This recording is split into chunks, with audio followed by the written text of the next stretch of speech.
I genuinely have not stopped dancing in about 20. Something ridiculous.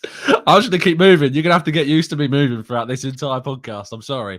It's just going to keep happening because I'm just so happy. I'm just so incredibly happy. Hello and welcome to. See, I weren't kidding. I'm still going. Welcome to the Gooner Talk. I hope you're doing good.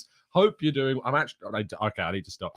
Welcome to the Gooner Talk. Hope you're doing good. Hope you're doing well. What a weekend. What a weekend we have had. Arsenal 3, Liverpool 2 in what was, I'm going to go forward and say, probably my favourite victory of the modern era of Arsenal. I've never been as emotional after a win as I was yesterday. We did the Arsenal Way match reaction show. And yeah, it was genuinely a point where I got a little choked in how I was speaking. And I'm glad I'm honest about that because I was speaking to Clive yesterday. I'm sure he won't mind me saying this and he can have a go at me if he does. But we were talking yesterday about how we both, when talking on our relevant podcasts, got a little bit emotional about yesterday, about talking about what we'd seen, about what we'd been talking about for a long time.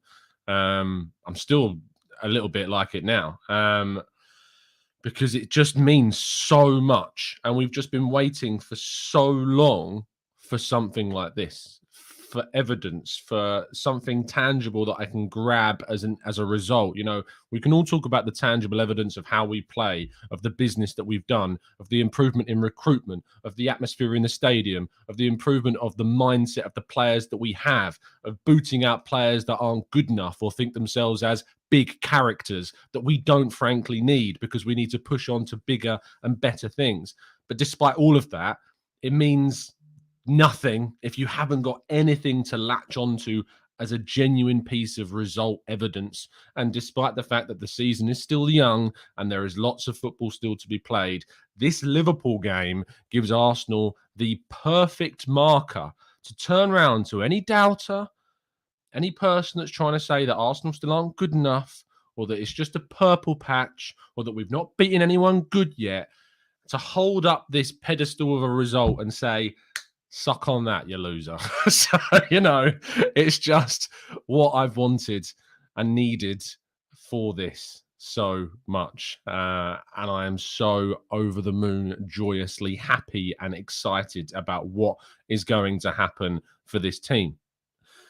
We're going to talk about all of that and more in today's Raw Reaction Show. Don't worry, guys. I'm going to get to your thoughts and your questions and your points and your comments in part 2, as we always like to do with these shows. I've broken things down at the game. I'm going to talk through a number of them and then go through a lot of your points and questions in part 2. First of all, if you aren't already subscribed, please make sure that you are.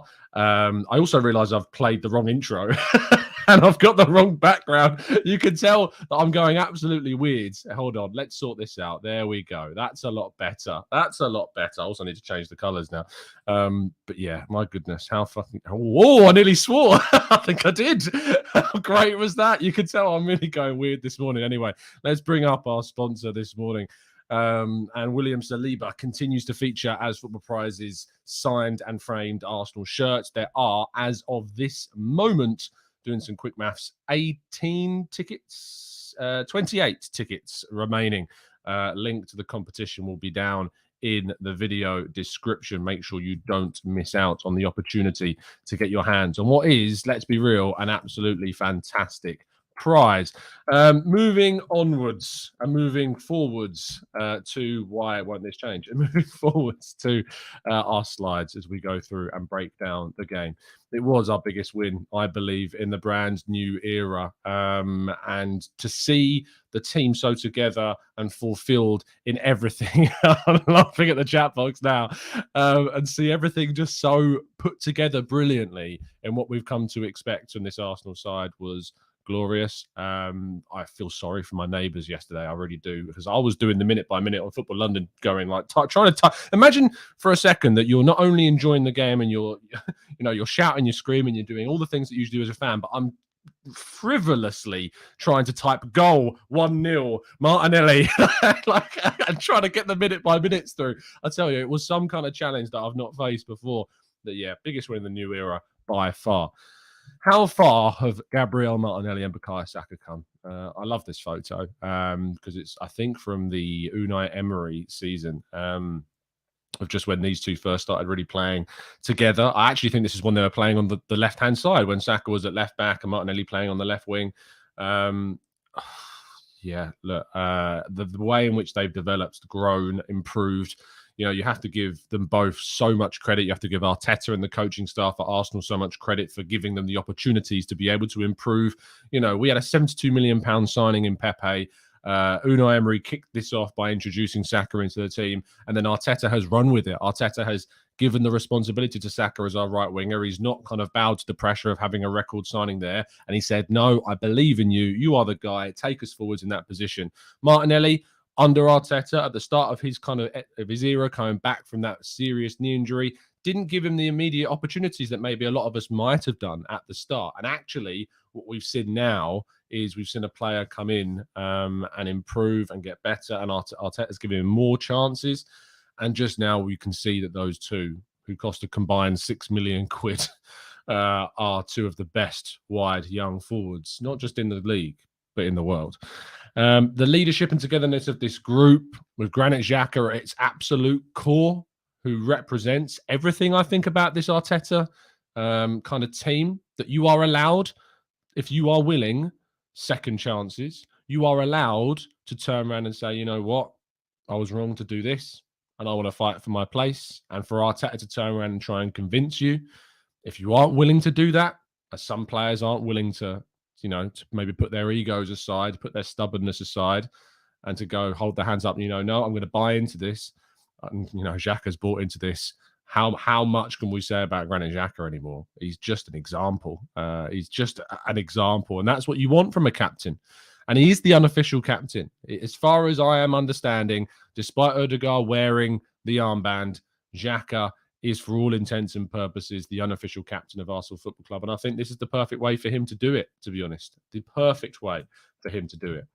Mikel Arteta's vision, I just feel, has been fulfilled at this point. Everything that he's wanted from this Arsenal team, he's been able to get from this Arsenal team.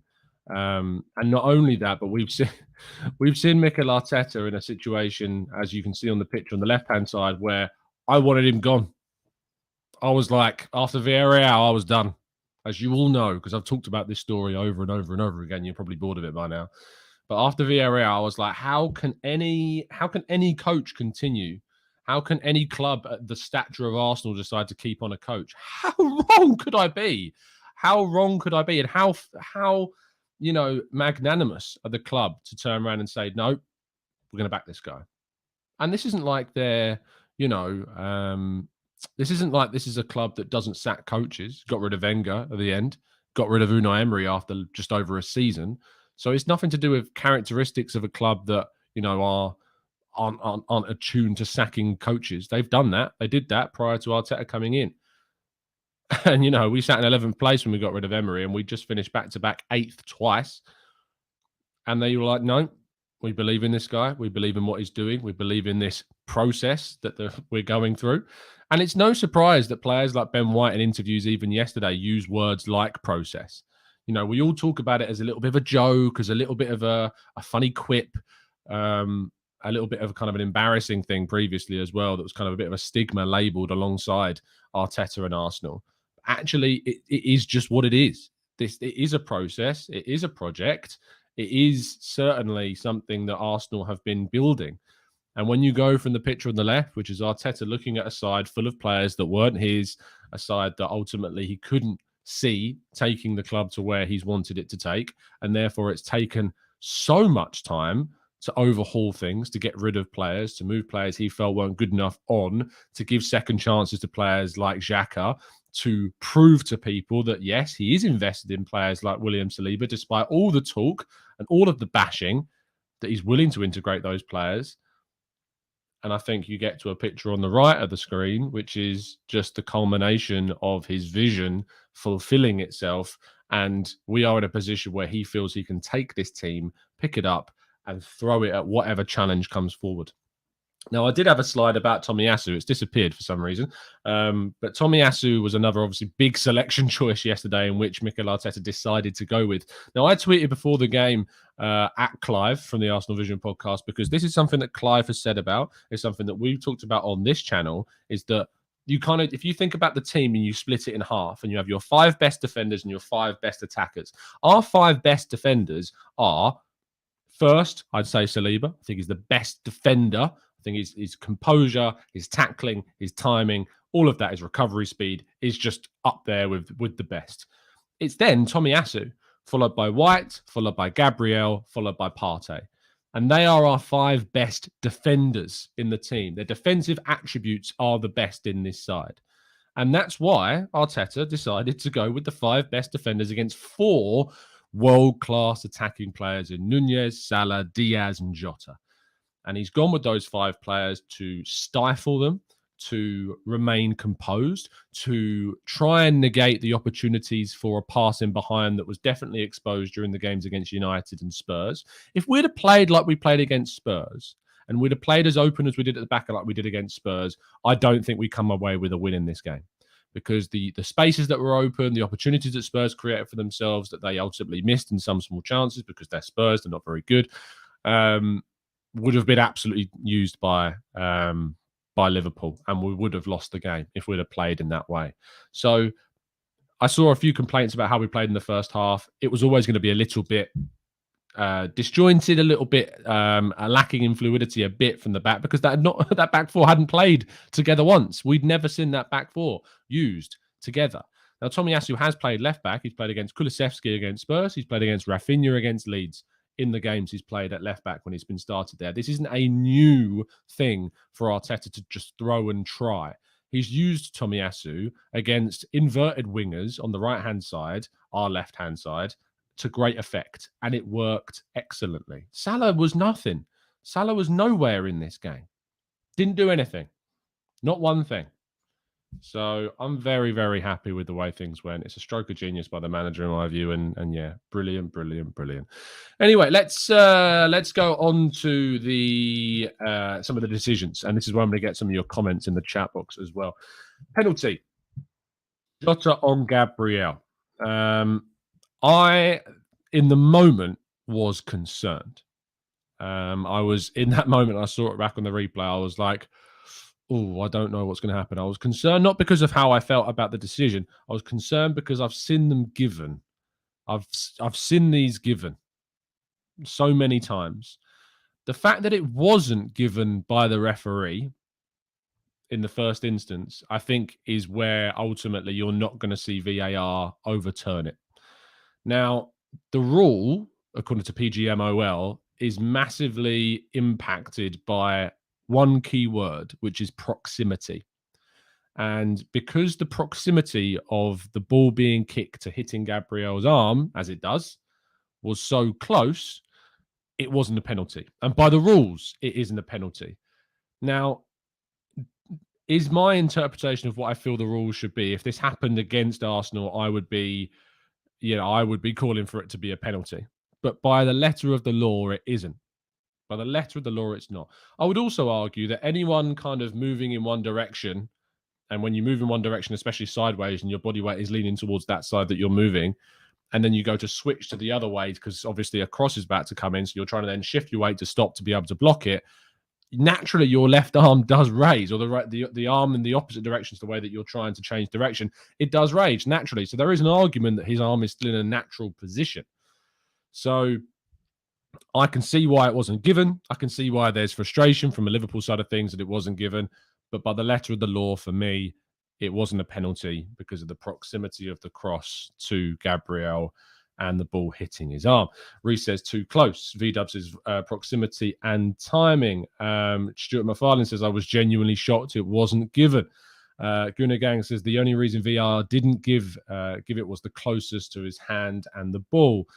Byron says, no penalty, no intent, and he went for the ball. If Liverpool fans say that's a pen, then a foul on Jesus is definitely a pen. TJR says, if that was at Anfield, it would probably have been given a penalty. That I can't comment on, don't know. We'd have to wait and see if something similar happens at Anfield. Harvey says, if that's a penalty, then everyone will start aiming for people's arms. It's a solid point, and that's why we have the proximity rule. It's because we want to stop this being given. You remember the Pepe situation, against Burnley. There's an argument the reason why that wasn't given was because of proximity. I still think that in that specific instance, it was pretty darn harsh. But yeah, I can see why it wasn't given. Okay, so penalty. Jesus, Thiago, is this a penalty? For me, yes, it is. I mean, Jesus, because as you can see, and has been enlarged in the analysis, Jesus gets his foot to the ball. Thiago kicks around the back of Jesus's foot. It's a foul anywhere else on the field, and so therefore it's a foul in the box as well. That has to be the way in which things are judged. A foul anywhere else on the field is a foul also in the box. He kicks through the back of his leg. Jesus gets to the ball first. It's not what I would say is mistimed. It's just late. Like he's just late to the ball in comparison to Jesus, and therefore it's a penalty. Terry says it's soft, but it's a pen. RD says Jesus is a pen for sure. It's Angela says pen, it's soft, but it's a penalty. Jesus got the ball and was kicked in the back of the foot. Marcus says yes, penalty. He kicked him accidentally or otherwise. It would be a free kick outside of the box. Ahmed says, though, it's not soft at all. He was just kicked. Cam says, very soft penalty. We were lucky. RD says it's a soft pen, but it's still a penalty. Let's go to Sim, who says, Arsenal have suffered more injustice than any other club in the league. Let us move on from this. Soledine says it's definitely a penalty. The ref saw it in real time. TJR says there was clear contact. He goes down. It equals a penalty.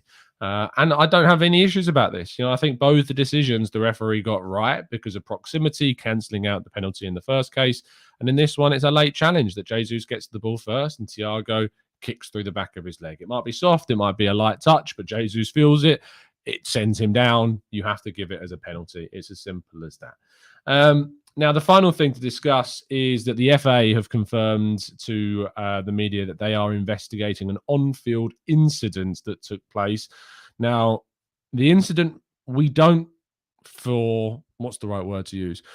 categorically know because it's not been said what the incident is. Now, there were alleged accusations that Jordan Henderson has apparently said something of racial terminology toward Gabriel. That's the alleged allegations going around on social media. And I've seen a number of accounts suggest that to be the case. I've seen people throw up the videos. Obviously, straight after this incident that you can see on the screen, that is when Michael Oliver went over to Mikel Arteta and Jurgen Klopp to discuss what had happened. Mikel Arteta said in his post-match press conference, it happened on the field, so it stays on the field. I don't think he means that in the sense that, whatever's said on the pitch stays on the pitch sort of thing. I think it's more so that I'm not going to discuss something that's happened on the field publicly. It needs to be investigated. That's what he means when he says that. So we'll have to wait and see what happens. My interpretation is that you can just see the look of real pain on Gabriel's face when you watch it in real time, when you watch some of the videos back. You can see the reaction of Granit Xhaka when Gabriel tells him what's been said.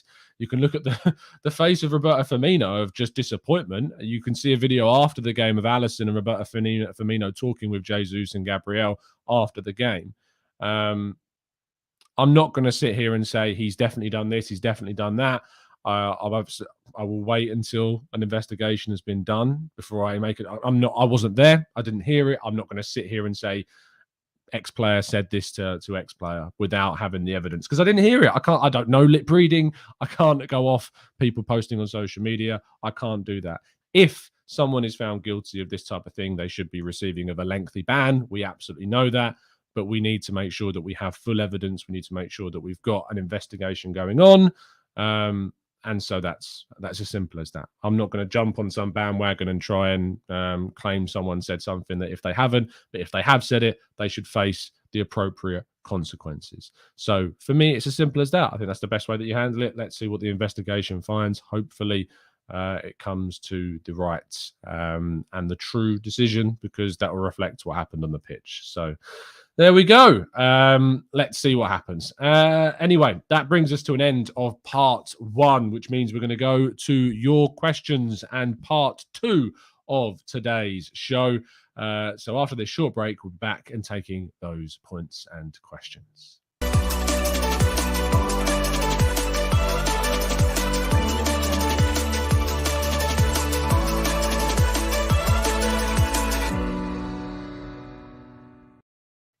Okay, let's jump into the chat box. And I really appreciate, obviously, all the support that's come through on the channel. As always, the likes, the subscriptions, the support that we got during the voting period. You'll be glad to know that you won't have to listen back to that that episode of me basically saying, please vote for us because the voting is now closed for the Football Content Awards. Thank you so much for everybody that has voted. The winners of the competition, first, second, and third, will be revealed on the 16th of November in Manchester. I'm hoping to go, fingers crossed.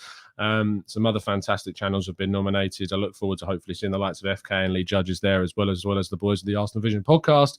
If you haven't voted, that's fine. It's too late if you wanted to. It's not like I couldn't have reminded you anymore. But thank you to everybody that has helped support the channel, that has voted for us as best club content creator. The fact that we've even been nominated across all, content creators in a Premier League fashion. There's hundreds. There's loads that are way bigger than this channel. So the fact that we've been nominated is so humbling. So a massive, massive thank you to everybody that's helped support the channel. Let's go into the chat box. Reese Prince says, Tom, where do you see Tomiyasu playing in the long run? It's a good question, and it's actually something that kind of came up during the post-match discussion around this game.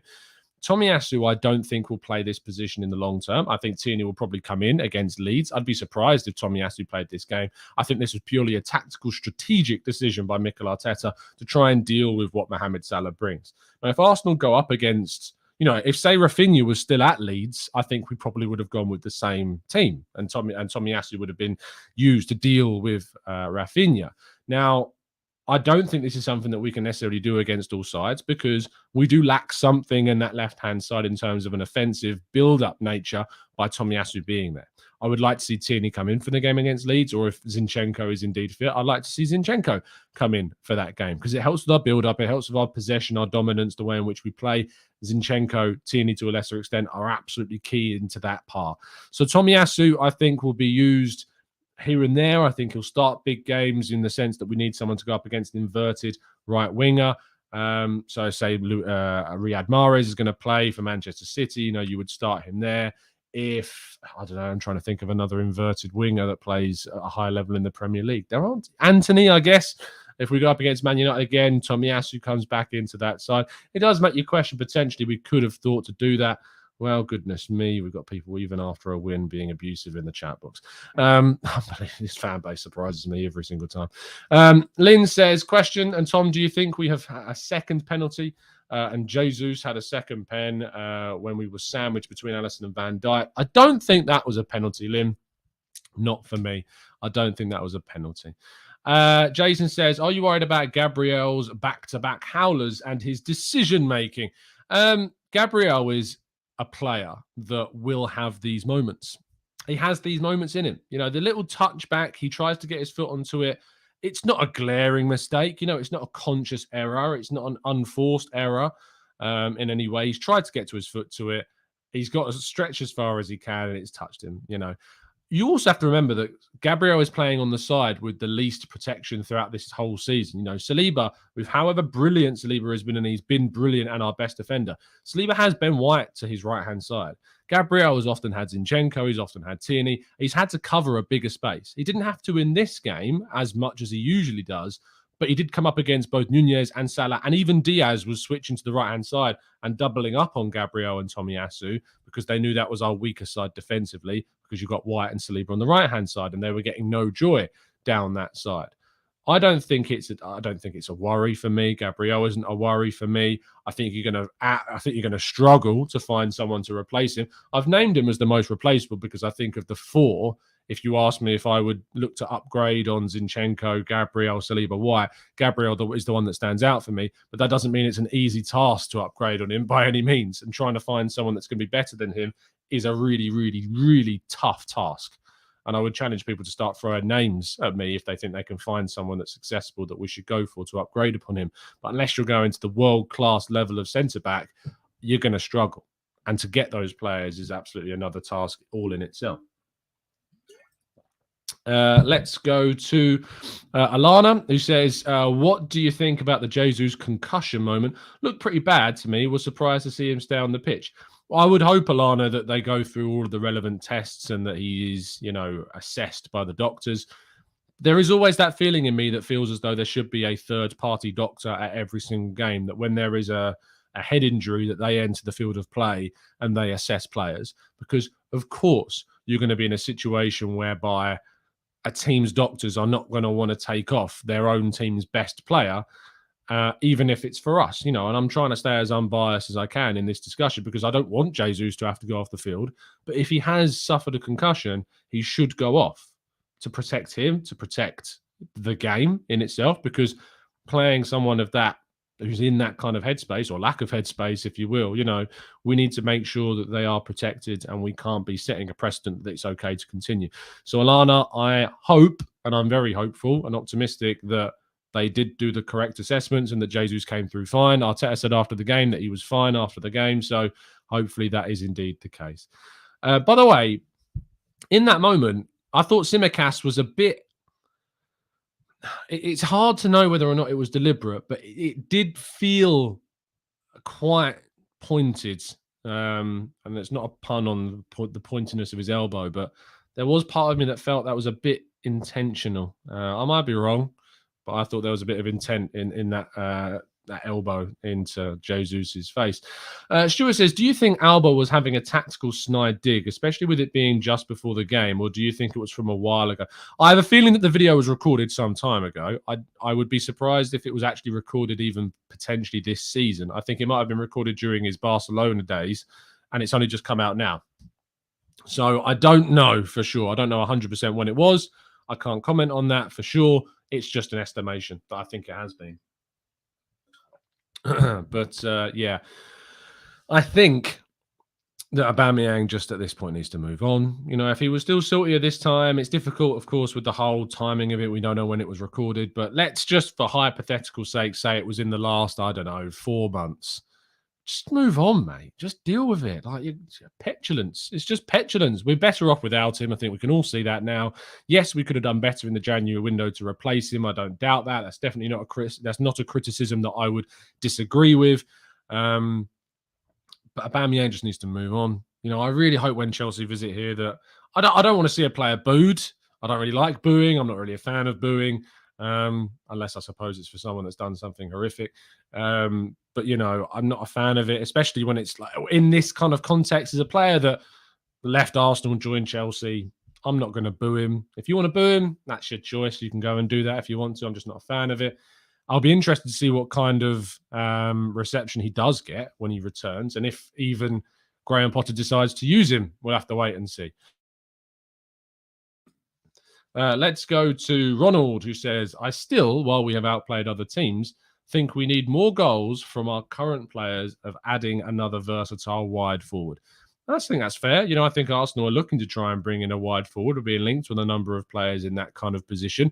We've been linked with Jesper Lindstrom, who can play as an attacking midfielder or as a wide player. We've been linked to Mykhailo Mudryk. You would think that we would not be being linked to these players if you didn't think we were going to be going after someone of that ilk. So I absolutely think that, yeah, we are. Just before I continue going through your questions, and we're going to be sticking around for a little bit longer, as well as long as my voice starts to hold out, which I hope that it does. There's over 1,000 of you watching, which for one of our morning shows since the transfer window is definitely a peak. So thank you so much. Do drop a like on the video. Only 34% of you don't actually subscribe despite watching. I've checked the numbers. That's what it tells me. So please do subscribe to the channel if you aren't done so already. Just have a quick check. It should be below the video to see if you're subscribed. It really does help us out because we're like less than 500 or just over 500 subs, I think, away from hitting 40,000. So please help support the channel. It'd be amazing to hit that by Christmas. Jez says, what positions do you think we should strengthen in January to maintain a sustained challenge for the league? I think obviously central midfield comes into it. If Thomas Partey is ever out for an extended period, we need to make sure we've got someone who can come in and play that position to a very good standard. And I just don't think that Lokonga is the right player to play the number 6 role. Yes, he gives us cover and depth, but that's not his best position. And I'd rather us go and sign, say, a Danilo, for instance, to come in and offer something that's a lot more comfortable. Yes, Danilo is still young and got a lot of development still to do, but he is certainly more comfortable and better, I think, at playing that role than what Lokonga is right now. There are also other options, I suppose, out there that we could potentially look at as well. The other position is obviously a wide forward to give us kind of that Diogo Jota style of player that can play across the front three. That's what I would like to see Arsenal try and find. D. Jan says, Tom, do you think Ben White should replace Gabriel? Gabriel looks like every second he is going to cost us a goal. And gets caught out of position that puts pressure on Saliba. I don't know, not at this moment in time. I would like to see White and Saliba given an opportunity to play together just to see what that would do. But the balance that Gabriel has with Saliba works. I like it. I think it's a good dynamic. I think, unfortunately, Gabriel is beginning to fall foul of a little bit of scapegoating. That's not just a directed kind of comment against what you're saying, Jan. I just feel that Gabriel is being a little bit overlooked in terms of what his job is. Saliba and White pairing with one another on the right-hand side gives Gabriel a much larger space to contend with defending, because often our left-sided fullback is someone that pushes much further up the pitch, leaving a bigger area for Gabriel to cover. That's why I think he gets exposed more so. If Saliba was playing on that side and White was playing on the right centre-back slot, I'd be intrigued to see how that would affect Saliba's performance. He's also the only left-footed centre-back that we have, and tactically it's really important for the way that we play to have a left-footer. I know I've talked about this in the past, so apologies for me repeating this for those that have already heard it. The reason why we have right-footers on the right-hand side of a centre-back and left-footers on the left-hand side for a centre-back is that they're really important for the way that you break up the field. A right footer passing to the right-hand side means you've got an out-swinging ball, which means the ball arrives ahead of the fullback or ahead of the attacking right-hand side player. A left footer on the left-hand side says an out-swinging ball ahead of the left back or the left winger, and it gives them a ball to run onto, rather than in-swinging ball, which when an in-swinging ball arrives at your feet, it comes with greater force towards you, and therefore it makes it much more difficult for you to get the right touch on those passes. That's why you play with a left foot on the left and the right foot on the right. It creates better abilities to counter with much more efficiency.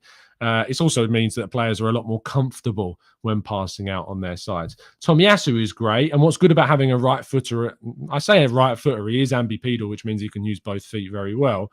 But what's good about that is when you go up against an inverted winger, like a Salah, like a Rafinha, like a Kulusevski, that cuts inside, you're on your stronger foot. And that can help a lot. Now, Ben White, thankfully, even though we've dealt with a lot of inverted left wingers, there's a lot more inverted left wingers than there are inverted right wingers. Ben White and Saliba have been able to cope very well because they are defensively quite astute.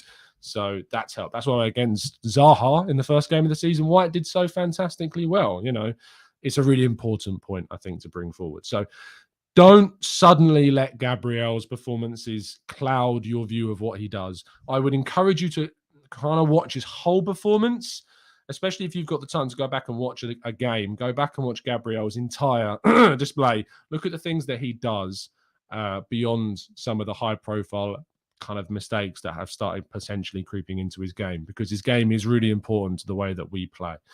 Let's go to Bastoni is a great shout. You know, if you can get someone like that to replace him, I think Bastoni would be a brilliant option for Arsenal, but are you going to get him out of Italy? It's a very, very difficult thing to be able to do. Let's go to James. He says, morning, Tom. Does Trent's injury allow White to get into Gareth's World Cup squad? I mean, to be fair, in my opinion, before Trent and Walker's injuries, White should have been in that World Cup squad. Should have been in the last England squad. So absolutely, if those two are out, he should be in. It's as simple as that. White is an absolute asset to this England team and should be playing. And I am not one of those people that, you know, would wish all of our players sat at home during the international break. I want them playing. I want their morale high. Yes, there's an increased risk of injury. I get that. It's frustrating. It's annoying. But trust me, especially for the Brazilians like Martinelli, who was making a great case to get into that Brazil squad, I want him going to Qatar. I want him going to the World Cup, because that is such a big boost for his mentality to have got into that World Cup team. You know, I want him there. And he's not necessarily going to play loads, Martinelli. You know, you've got Vinicius Jr. there, who's going to start all of the games on the left-hand side. Martinelli will come off the bench in some games as well. I don't think we necessarily need to worry about Martinelli playing too many games there because he's not going to start. So let him go, get him called up, boost his confidence, and reap the benefits of that as well. Thank you so much to Al for the donation. Gabriel couldn't clear a ball coming down from high in the air, which cost us a goal. This should be basic stuff. I wonder if we can have a quick look at Y Scout for a second, just to kind of put some of these things to bed regarding. I don't know if FB Ref actually would be better for this. Starting to talk about clearances, if we're starting to talk about kind of players. Let's do it live, because if we do it live, it means one, sometimes I look a little bit stupid when I get things wrong, which I know you all enjoy, massively so. If we get our FB Ref quickly, let's put into Gabriel. That's not the right Gabriel. Where's Gabriel? Gabriel dos Santos. That's the one. We then want Saliba. And we want White. And then that's it. Let's do those three. So get results. Oh, no, I've done it wrong. I need to do it for this season. Hold on 1 second. Let's do it for this season. So 22-23, 22-23, 22-23. And then we want to go down to defending, and we want to look at clearances just for that. Let's have a look. Do we have clearances? Clearances. So clearances. Gabriel, 32. Saliba, 24. Ben White, 14. Do you see what I mean? Like, it's for me, it's a real scapegoat of the player that's happening. He's just in these moments here. If we do toggle per 90, Gabriel again 4 per 90, Saliba 3 per 90, Ben White 1.94 per 90. If we do tackle percentage against dribblers, Ben White comes out so well, and you'd expect that because he's playing in a right-sided centre-back position. You know, he's coming up against most of those dribblers. This is where Gabriel slightly falls down in this sense, you know, because Saliba, Ben White are a lot more mobile than what Gabriel is. They cover a smaller space than what Gabriel has to. They often have greater backup than what Gabriel has to. And it's unsurprising that it comes out in this way. But if we're going to talk about clearances, you know, that's not an area that I would certainly be looking to say, you know, that's what we need to impart in any kind of criticism towards him, to be honest. I think he does really, really well in that sense. I'm interested to look at passing, because I imagine Gabriel doesn't come out the best regarding his teammates. That's based on nothing I've already looked at. Progressive passes, he actually comes out better than William Saliba, which really surprises me in terms of progressive passes. If we go per 90... 3.63 progressive passes for Gabriel per 90 compared to 6.11 of Ben White. Again, playing right back, you'd expect that to be considerably higher. Pass completion, Saliba comes out fantastically, 93.2, but Gabriel's up there, you know, 90.9% pass completion. I do really think that there is this stigma behind Gabriel appearing for no reason. And that's a real shame. A real shame. Is there one for 50-50 balls, says TJR?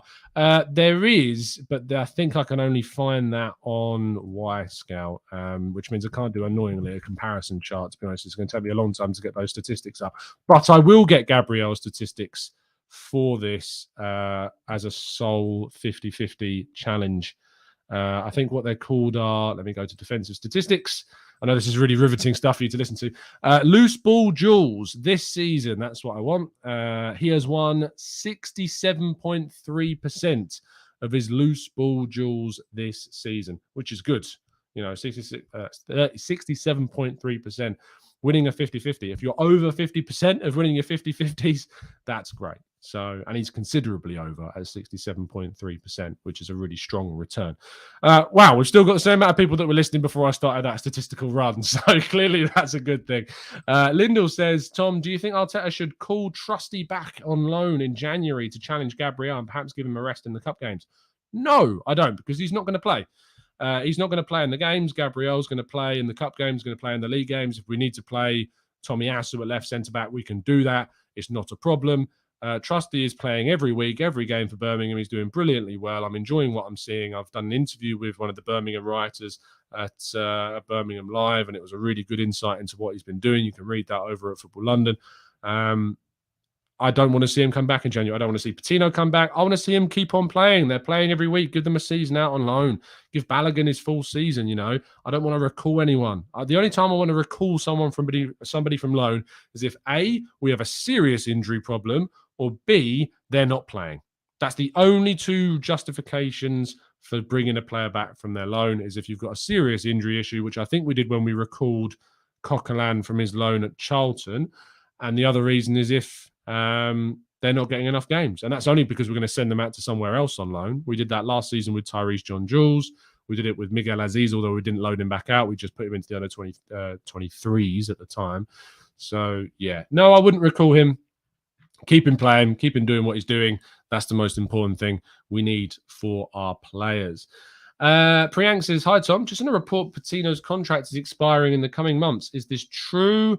I don't know 100%. I will try and chase that one up for you and get some information on that as soon as possible. But I don't know.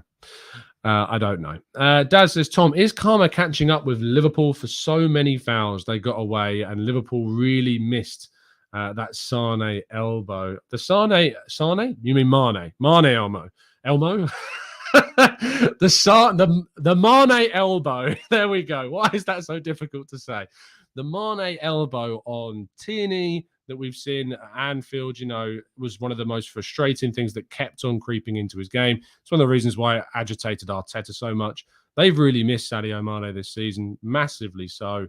And, not having him in the game was I think, key for Arsenal, because he's a right pain in the face. Never mind the arse, is a right pain in the face because he just elbows you. Dan says, not trying to be negative, but it's an interesting thought. If Gabriel is Gabriel becoming the next Xhaka? Good performance, but has an error in him. We killed Xhaka, maybe wrongfully. Again, I feel like I've covered this Gabriel thing now. I think the statistics speak for themselves. Yes, he has a mistake in him. Yes, he's under a lot more pressure than the other defenders because he has to cover a bigger area. And often teams try and target that area of Arsenal's defence because they know they've got White and Saliba on the right-hand side. I don't think it's something I'm worried about. I don't think it's something I'm worried about at all. Bro Pro says, would you say buying Danilo is a risk? There is a risk associated with every transfer. So yes, of course, there's a risk, but it's about how much you measure that risk up against some of the other potential players that you could sign. I think a 21-year-old coming in from Brazil, we've seen the success we've had with Martinelli. We've seen the potential success of Marquinhos. I don't think there's too much of a risk, to be honest, of strengthening. I think that he offers a lot. I think that he's a great talent, and I look forward to seeing, if he does join Arsenal, what he could do in the second half of this season. Balaj says, are people being hypercritical? We won a game, enjoy, embrace the moment rather than nitpicking. I am going to look forward to the Arsenal Lounge this evening. It took 8 minutes last time before a negative was brought up after the North London derby win. I swear, if either Shaheen or Lev brings up a negative within the first 20 minutes of this game, I will be fuming. Fuming. How can you talk about any negatives of that Arsenal performance without talking about everything that was great first? I really don't get it. It wasn't perfect. Don't get me wrong. There were things that we need to improve on. There always are things that you need to improve on. But I just get so sick and tired of talking about things critically sometimes. Why can't we just enjoy an amazing victory that we deserved, and we dominated them, and we really, really, really did earn that 3 points. We really, really did. Christian says, Tom, our starting 11 is quality, but our bench, JC, it's a massive drop-off. Are we able to sustain it? I would always suggest that under the Manchester City, everyone's teams are like that in terms of there being a drop-off from the starting 11 to the bench. What I would say is that the injuries to Smith Rowe and El Neni hurt us a lot. They really do hurt us, because despite the I think sometimes lazy criticisms of El Neni, because if we're real, El Neni's come in so many times and done a really solid job for us, a really solid job. No, he's not Thomas Partey. He's never going to be Thomas Partey. But when he's come in to cover for Thomas Partey, especially at the end of last season, he was really good. And if it wasn't for the fact that we lost both of our starting fullbacks as well as Partey at the end of last season, I think El Neni coming in for Partey would have been fine. I still think we would have got top four, even with El Neni in for Partey during that second half, that last 9-10 games of the season, if we'd have had our starting fullbacks like Tomiyasu and Tierney for every game. We didn't. We suffered, and that's a shame. But to be honest, when you look at our bench, you've got, I mean, if you look at the Arsenal Crystal Palace game, start of this season, Arsenal Crystal Palace, 0-2 Arsenal. So our starting 11 against Crystal Palace on the opening day of the season was Ramsdale, White, Saliba, Gabriel, Zinchenko, Thomas Partey, Odegaard, Xhaka, Martinelli, Jesus, Saka. What I think is probably our best team. Are we all agreed? You know, I know we like Tomiyasu, I know we like Tierney, but I like Zinchenko a lot. White, Saliba, Gabriel, Zinchenko, Thomas, Odegaard, Xhaka, Saka, Jesus, Martinelli, and of course Ramsdale and goal. I think that's our best 11, personally. You know, I think that's the best team that we can play on a day. Maybe tactically we can go for someone else at left back, but besides that, that's it. Our bench that day: Tierney, Nketiah, Holding, Cedric, Pepe, Lokonga, Nelson, El Neni, Turner. Now swap out Pepe for Marquinhos. You know, I think that is obviously a step. You'd say a step down because Pepe is a lot more accomplished and senior than Marquinhos, and he's and you know he's still a player that's got to come through. But I think that's a very good bench. You know, Kieran Tierney and Tomiyasu, by the way, isn't on that bench either at that point. He hadn't returned from fitness yet. So you'd have Tierney, Tomiyasu, Holding. Holding for me is probably the best fourth choice centre back in the league besides Ake or Stones. You know, besides Man City and Liverpool, and I guess now Chelsea, you're probably looking at Rob Holding being the best fourth choice centre back across the league. He's a very competent defender. You know, he's a good defender. He's not a great modern defender, but he's a good defender. Defends well, defends the box well. If you want someone to come off the bench and defend your box for half an hour, 40 minutes, even 60 minutes, he does that. He did that at Anfield without too much of a problem. You know, I think he's probably the best fourth choice there. I wouldn't start him. He's not starting quality for an Arsenal team right now, but Holding's a good option to be fourth choice for us. Kieran Tierney, what a good backup left back that is. Tomiyasu, what a good backup right back that is. Eddie Nketiah gets a hell of a lot of stick, but if you look at the amount of goals he's scored and how many of his last starts, I think it's something like 9 in 12. 9 goals in his last 12 starts. That's excellent. I think Marquinhos has shown to be very good. You know, I think he showed he was very good in the Zurich game. Yes, he didn't have the best of games against Bodo/Glimt, but I think there's an exciting player there. Lokonga and El Neni as options, I think, are solid for backup, but we need, I think with El Neni out, I think we've shown that we need someone to come in. Reiss Nelson is Reiss Nelson. I think that, you know, he came off the bench on Thursday and was sprightly. He surprised me, actually. He was better than I thought he was. And Matt Turner, don't know enough about him yet, but I think gets a lot of undue criticism despite he's only been at the Arsenal very short amount of time. I actually think our bench isn't that bad. You know, if we have, and Smith Rowe's not there either, it should be pointed out too. If Smith Rowe was fit as well, we got Fabio Vieira, of course, as well too. We haven't even talked about him. I actually think we've got quite a decent bench. If you can have 9 players, right? So if your bench is Turner, Tomiyasu, Tierney, Holding, Lokonga, El Neni, Smith Rowe, Fabio Vieira, Nketiah, and Marquinhos, I think that's a pretty good bench. You know, I think that's a pretty darn good bench. If everybody's fit, I think that's quite good. Maybe that's just me. I think it's a pretty good bench, actually. Let's go to Saim, who says, Tomiyasu's performance yesterday was better than any game White played this season. And Tommy at his best is better than Ben White. I think it's time Tommy starts. That seems very critical of White, who, to be honest, has been, other than Saliba, our best defender. White's been brilliant. I don't really get this. There's always something about Ben White that some just don't quite like.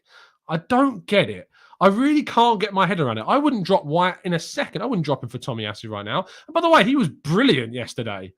You know, Ben White was really good. And actually, his attacking kind of game is really improving as well. Really, really improving. The crosses, the movement. There was a point where Odegaard, set him through and we won a corner from it. His attacking movement is getting really good. I mean, Gooner Gang says Ben White's marauding forward yesterday was a revelation. Don't you agree? Yeah, like I think his attacking is getting really solid, and actually it's going much further for us to improve our right hand side. So no, same. I don't agree with you. I don't think Tomiyasu comes in for him. I don't think Tomiyasu's performance yesterday was better than all of White's performances at all. I think that's, with respect, quite a short-sighted view of White's season so far. Why he's not particularly liked, I don't know. I don't know. Is it because I said this before? Is it because he's pretty? Is it because he costs 50 million quid? Is it because he doesn't like football outside of playing it? I don't know. I think he's been great. I think he's great. I think he's been worth every penny of the 50 million we paid for. I really think he's made due on his investment. I think that we've paid for a player that is worth that amount of money now. And I'm happy that we paid that amount of money for him, because I think you're going to struggle to find someone as versatile, as young, English, homegrown. I think all of that you're going to struggle to find for that amount of money. I really think you're going to struggle. Feel free to name me another player of those characteristics for a price tag that would be similar, that could be better than White. Feel free. Find someone for me. But I really do think that he's been solid, absolutely solid for us. Good Gangsters. People are jealous that he's good. He's a good-looking lad with a rocket of a missus who can ball. Deary me. Well, I guess that's something me and Mr. White share in common. Let's scroll up a little bit more. Marcus says, doesn't it prove the point about our squad that we are debating who should start and not due to poor performances? It's great. I love that. I love the fact that we're sitting here and all we can do is talk about how great our team is, and talk about who should start and who should be dropped and who comes in for the next game. And, who are we going to sign that's going to be able to get into this team? That's so good. It's a position where I've wanted to be in. We have been so horrifically, what's the right word? We've been let down with poor recruitment. We've been given teams that have Mustafi and Socrates and Nicola Pepe. That's harsh. But I'm not a big fan of his, as you know. I don't think he's ever been good enough. I don't think he's worth that price tag. And I think that when we look at the team we've got now and the recruitment, and I really banged the drum of Edu for so long about the recruitment that we were doing, and I was really kind of I was really getting frustrated around the idea that I couldn't get what people couldn't see about the recruitment. I've been very critical of Arteta in the past, and I really couldn't see a way back for him after Villarreal. But on recruitment, I've always said that Arteta and Edu have been so spot on in terms of what they've been trying to build. That was never in any of my doubts about what we were doing in the transfer market. It was always to do with the coaching and the decision-making on the pitch that had me questioning Arteta at the end of the 2021 season. But outside of that, what happens off field, I think, has been so good. So good. The booting out of players that, who were big characters. By the way, what does big character mean? Because to me, it just seems to be an excuse to be disruptive. That's all that big character means to me. Imagine having the bottle to call yourself a big character. That's just another way of saying I'm a bit of an idiot. That's what that means. That's what it must mean, surely. I'm disruptive. I'm not great to manage. I'm a right pain in the backside. That's what big character must mean, because that's what Aubameyang ultimately proved to be, a right pain in the backside to have to deal with. Genuinely, I can't get my head around what the benefit of having a big character is. I want a team that's unified. I want a team that's together. I want a team that's fighting for the same cause. I want a team that's behind the coach, behind the coach's ideas. I don't want a team that's constantly questioning. I don't want a team that's constantly with people turning up late or laughing or taking the mick. And, there were times when he was taking the mick. You look at the Amazon documentary, we did the whole rubbing hands together as an exercise before the game. And Aubameyang tries to undermine that with a whole jokey. You might say I'm being too harsh. You might say I'm a little bit soft with that. But I'm done with that. I'm done with having, the class clown in the team. I'm done with it. I really am done with it. I want a team that's motivated, that's focused, that's completely galvanized towards the unified goal of getting as high up the table as possible, qualifying for the Champions League, fighting for titles. That's what I want. That's what I want. And to me, if you're a big character, you're a big character because you score goals on a regular basis and you play fantastically and you earn your money. And I don't think any of those things happen in Aubameyang's final 18 months at all. So, dearie me. Chima says, what heights can this young team get to in 2 or 3 years? Can we be as good as the Man Cities with the right additions, considering how young this team is? Yes, we can, because we can absolutely continue to add and strengthen and replace. If we move out your El Nenis, your Nelsons, your Holdings, and with respect to these players, I just don't think they're of a level that are involved in a team that are of a Manchester City level. I complete respect to what Rob Holding and what El Neni have contributed to Arsenal. But if we're looking to try and be as good as Manchester City, they aren't getting into that squad. So we need to upgrade on those two. I think we need to upgrade